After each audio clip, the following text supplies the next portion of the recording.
Chapter 3 A Meeting with the Queen. "It's okay, my friends," Ozzy said in a soothing voice. He was talking to the honeybees. "Just checking up on you all."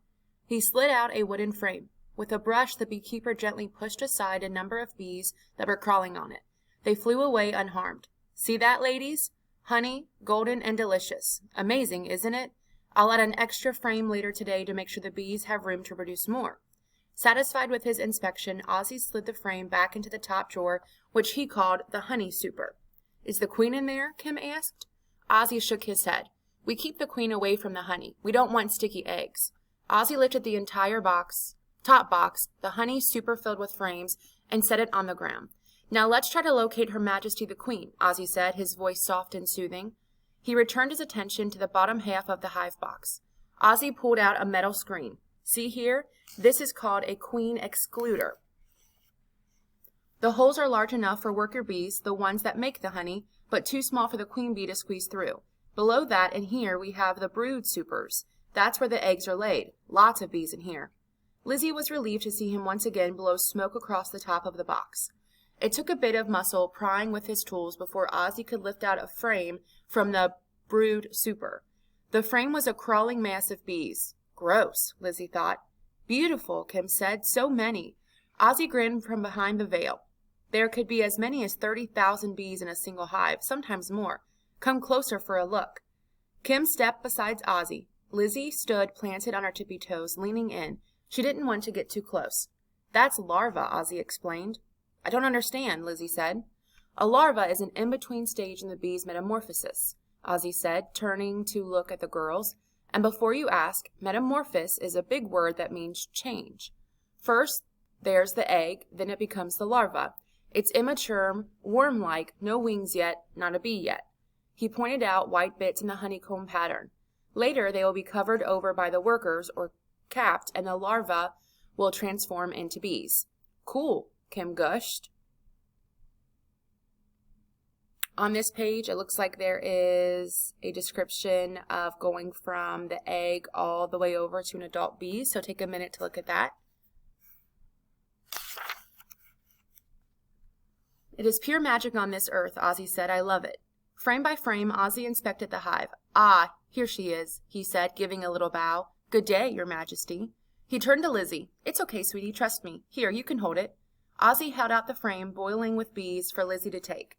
Lizzie shook her head. "No, I'm good," she answered in a halting voice. "I'll hold it," Kim offered. For some reason, Kim wasn't afraid of a thing. Perhaps she was too fascinated to feel any fear. Ozzy pointed. "There she is, the queen. See that little crown she wears on her head?" Ozzy laughed, winking at his guest. "The queen is bigger than the others." Finished at last, Ozzy reconstructed the hive. He reinserted each frame. He carefully stacked the supers on top of each other. "Let's go find your folks," Ozzy said, leading the girls back to the farmhouse. Lizzie pondered as they walked. "Mr. Johnson, I have a question." "Fire away," he replied. "But call me Ozzy, please." "Okay, Ozzy." Lizzie bit her lip, not wishing to offend her host. "I mean, why bees?" "I love bees," Ozzy gushed. "Yes, but why? I don't get it," Lizzie said. "Honeybees are important," Ozzy said. "They are pollinators. Without honeybees, we'd have no—" "Honey?" Kim interjected. "Ha! That's right," Ozzy replied. "But that's just the start. Bees have a big impact on the food chain. They are important to many different plants, fruits, and vegetables. Without honeybees, we wouldn't have lilacs or squash, pumpkins or sunflowers. The list goes on forever. Crops like almonds, cherries, apples, oranges, alfalfa, and soybeans all depend on the work of bees. Without bees, the world would be a much poorer place. Our food and bees are interdependent." "Inter what?" Lizzie asked. "Dependent," Ozzy replied. "It means they need each other to survive. In nature, everything connects. Without bees acting as pollinators, many plants would die, and the bees would starve without plants." "Is that why you are a beekeeper?" Lizzie wondered. "More or less," Ozzy replied. About the year 2007, many beekeepers began to notice a terrible thing. Their honeybees were disappearing. Millions and millions abandoned their hives. Gone. Vanished. They just flew away and never came back. They died, of course. It was a great mystery why this was happening. Scientists studied the problem and called it colony collapse disorder. In order to survive, honeybees need our help. So I decided it was time to do something. That's when I got my first hive. I've been keeping bees ever since." "How many hives have you got?" Kim asked. 12, Ozzy said with a delighted cackle. "I'm hooked on bees, ladies. It's like a fever, and the only cure is more bees." His laughter filled the meadow and filtered through the open window of the farmhouse, where Kim's parents patiently waited. They sipped honey tea. Chapter 4. Slugman. Meanwhile, in a secret hideout in a galaxy far, far away, in Dion Gibson's basement, two boys sat down with an amazing plan. Connor O'Malley and Dion Gibson decided to create the most terrific, most awesome, most really, really super cool superhero comic book of all time. They were ready to rock and roll. They had plenty of paper, pens and markers, drinks and snacks, everything two artists could possibly need. Except, we're missing one thing, Dion concluded. "Yeah, what's that?" Connor asked. He tossed a pretzel nugget into the air and tried to catch it in his mouth. The nugget bounced off his forehead and onto the rug. Dion smirked. "You are really bad at that, you know." There were already half a dozen pretzel nuggets on the floor. "Don't worry, I'll clean it up before we go," Connor said. "That's right, you will," Dion said. "But first, read out loud what we've got so far." Connor picked up his notebook. He coughed and began to read. Deep in his remote hideout. Connor stopped reading. He set down the notebook and looked at Dion. Dion looked back. "That's it?" "So far," Connor said. "It's not bad," Dion said. "No, but it's pretty good," Connor reasoned. "Maybe we should take a break." Dion shook his head. "We can do this, Connor. We've just got to work at it. Look at the popularity of superhero movies, all making huge money. Iron Man, Thor, Batman, Ant-Man, Black Panther. We need to come up with our own action hero." Connor leaned forward. He brought his elbows to his knees, tucked his fist under his chin. "Let's think of different animals. We can't use bats and spiders or ants, obviously." Dion nodded. "Already taken. What about Gorilla Man?" "Too much like Tarzan," Connor replied. "The Rhino?" "Nah," Dion replied. "I think that's one of the bad guys in the Spider-Man comics. He crashes into walls or something." "Rats," Connor groaned. "Ratman?" Dion said, eyebrows raised. "Sounds too much like Batman," Connor said. He tossed another pretzel into the air, lunged to his left, and the nugget hit him in the eye. It seemed to give him an idea. "I've got it!" Connor exclaimed. "How about Slug Man?" Dion's eyebrows arched. "What's his superpower?" "He slimes people," Connor said. Inspired, Dion snatched up his markers. He drew a crude picture of a bad guy trapped in green ooze. Dion added a word balloon. "Drats! I've been oozed by green crud." "Great writing," Connor said, patting Dion on the back. "What about, I don't know, if you added a big, long trail of slime?" "Genius," Dion said, giggling. He reached for a green marker. What other powers should he have? Connor wondered. He snapped his fingers. "Hey, slugs have those weird antennas, don't they?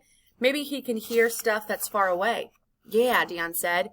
"He, senses vibrations in the galaxy." That's how the two friends spent the next hour, laughing, snickering, drawing, and writing. But after a while, their comic book lost steam. Slugs were kind of boring. They eventually decided even ones with superpowers. "It kind of looks like a giant booger," Dion conceded. "Yeah, I see what you mean," Connor said, frowning. "Maybe a slug with superpowers is not what America needs right now. These million-dollar ideas are tough." Oh well, at least the two friends had a good time. Connor never did catch a pretzel nugget in his mouth. Chapter 5. Inspired. Miss Isadora Bliss Zips-Kakowski, known as Miss Zips, stood outside room 312, greeting her students as they entered the classroom. "Mornin', mornin', how you doing?" she'd say, smiling at each and every student who came down the hall, even the grumpy ones. Miss Zips was long and lanky and had a small, sharp nose and large feet.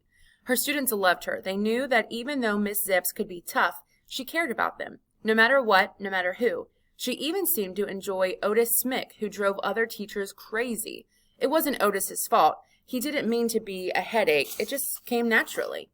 "Good morning, Kim," Miss Zips said. "How was your weekend?" Kim stopped in her tracks to look up and up at the very tall teacher. "Inspiring," Kim said with a big smile. 2 thumbs up. "Inspiring? I like the sound of that," Miss Zips said. "Lizzie and I visited a farm with my parents," Kim continued. "I had the best time ever. And oh, we met a queen." "A queen?" Miss Zips exclaimed, bringing her hands to her face. "You'll have to tell us about it later in class. But we better duck inside. It's almost time for the bell." After Kim got herself sorted out at the cubby, she sat down at her table. Miss Zips called it a table, but really it was just 4 desks smushed together. Each month, Miss Zips had the students change sheets. This month's wasn't a perfect arrangement for Kim's point of view. The other kids at her table were Connor, he was nice, Surrey Brewster, a little too perfect, and Otis Smick, ugh. Otis wasn't bad, truthfully. He meant well. Kim had to resist the urge to brush his hair, though. What a mess. Hey, Kim, Connor said. I heard you guys had fun at the farm. Yeah, it was great, Kim replied. Hi, Kim. Want to swap lunches today? I have liverwurst, Otis said. His voice was always a half shout. Morning, Otis, Kim replied without enthusiasm. She ignored his question. Kim Park was not the type of person who would swap lunches with Otis Smick. Not happening. No way. So she busied herself by organizing her folders and lining up her pencils. Oh, Connor, I forgot to ask. Kim lowered her voice to a whisper. How did it go with your top secret project? Connor shrugged. Our superhero turned out to be a super dud. Oh. Slug Man, Connor said. Kim laughed. Seriously? It seemed like a good idea at the time, Connor said with a grin. Making up a superhero is harder than I realized. All the good animals are already taken. Bats and panthers and spiders and stuff. What about bees? Kim asked. Connor shrugged. There's a wasp hero, but I don't think there are any bees. There should be, Kim suggested. Honeybees are amazing. Bees are scary, Suri interjected. I'm not a fan. Poor bees, Kim thought, so misunderstood. Connor pondered for a moment. Bee-Man, he said in a deep voice. He liked the sound of it. Bee-Man, Otis Smick shouted. His stinger kills the world. Boo-yah! Otis pumped both fists in the air. Kim sighed. Or bee-woman, Kim pointed out. Doesn't have to be a man to be a hero. Besides, only female bees have stingers. The males are called drones. Pretty useless if you ask me. Darn, Otis Smick muttered. He didn't shout for a change. Chapter 6, The Beginning of an Idea. The playground behind Clay Elementary covered a sprawling area of open field and shady slopes, featuring balance beams and climbing walls, swing sets and monkey bars, and, closest to the building, a basketball court. On this April afternoon, students ran around in t-shirts and shorts. They shouted and laughed, free from winter at last. A boisterous group jostled on the basketball court. Padma Batar and a few friends laughed by the buddy bench, and Bobby Mumford quietly organized a row of small stones. 4 friends, Connor, Dion, Lizzie, and Kim, gathered in conversation. They could feel it, the beginning of an idea, a big idea. Kim talked the most, and when she was done, Dion nodded. Let's go talk to the Zipster. Now, Kim said, it's recess. Dion didn't even glance back to answer. He just headed into the school. His friends followed. They ran into Miss Zips in the hallway. What's up, she asked. The teacher checked her wristwatch. You guys still have 10 minutes of recess, then Mr. Sanders will be bringing you to music. We were hoping, Kim's voice faltered. Miss Zips carried a thick stack of student journals in her right arm. She shifted to the rest of them to her hip. We wanted to talk to you about something, Lizzie spoke up. Miss Zips glanced down the hall in the direction of the teacher's lounge. She began. I had hoped to use this time to grade. Then Miss Zips looked down at Kim, who stared back with imploring eyes. Miss Zips shifted the heavy books to her other arm, and in that time she made a decision. Sure, she said, smiling. I can always read essays at home. Let's talk in the classroom, as long as you don't mind if I eat my lunch while we do it. Once settled at her desk, Miss Zips popped open a plastic container of mixed fruit. Is this about the honeybees? She asked. Lizzie was surprised. How'd you know? Oh, someone was buzzing in my ear earlier today, Miss Zips said, shifting her eyes to Kim. Yeah, we're into bees now, I guess, Connor said. He didn't seem convinced. Forgive me, I'm still not clear, Miss Zips said. What is it that you want? Kim looked at Connor, Dion, and Lizzie. They all seemed to be waiting for her to take the lead. We want people to learn more about honeybees, Kim said, her voice a bit firmer than usual. We want people to like them. We want, she paused, to make a difference. Miss Zips put down her spoon. She wiped her mouth with a napkin. Wow, she said, bringing a hand to her heart. That was amazing, Kim. You just wowed me. How can I help? Kim talked about the importance of honeybees and about colony collapse disorder. She even pointed out the fruit that Miss Zips was eating. Without bees, it would be very hard to find blueberries, apples, and oranges. Yes, I agree with you. It seems to me that you want to convince your classmates that bees are important, Miss Zips said. Not just classmates, Dion said, holding open his arms wide. The entire galaxy. Miss Zips laughed. Oh, Dion, you do think big. Let's start small and see how it goes. What's bigger? Dion wondered. A galaxy, a solar system, or the universe? Your mouth, Connor joked. I heard that, Dion said. He tilted his head back and opened his mouth wide like a baby bird in a nest. Focus, Dion, Lizzie said. We're talking about bees, please. Dion's right, Connor interjected. Why stop with just our classmates? Why not teach the whole school? I mean, if you think it would be okay, Miss Zips. The whole school, Miss Zips echoed. Well, you can certainly try to convince all of Clay Elementary that honeybees are wonderful. That's fine and good, but let's think deeper. What are you hoping to achieve?